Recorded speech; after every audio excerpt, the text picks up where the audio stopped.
আজি 25 ফেব্ৰুৱাৰী 2025 তাৰিখে সেৱাই প্ৰদান কৰিছে এটি গুৰুত্বপূৰ্ণ নোটিফিকেশ্যন। প্ৰিয় মেট্ৰিকৰ পৰীক্ষাৰ্থীসকলক মই জনাইছোঁ এই নোটিছখনৰ যোগেদি সেৱাই আগবঢ়াইছে এটি গুৰুত্বপূৰ্ণ খবৰ। আজিৰে পৰা মেট্ৰিক পৰীক্ষাৰ পৰীক্ষাৰ্থীসকলে পৰীক্ষা হলত আগতে 9:30 বজাত উপস্থিত হৈছিল, তাৰ পৰিৱৰ্তে এতিয়াৰ পৰা 8:30 বজাত উপস্থিত থাকিবলৈ সেৱাই এইখন নোটিছৰ জৰিয়তে জনাইছে।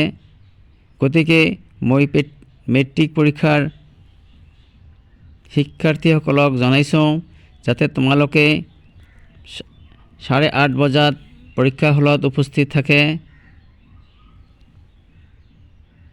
আজিলৈ ইমানেই। ভিডিঅ'টোৰ দ্বাৰা উপকৃত হ'লে মোৰ এই চেনেলটো ছাবস্ক্ৰাইব কৰি ৰাখিব। ধন্যবাদ।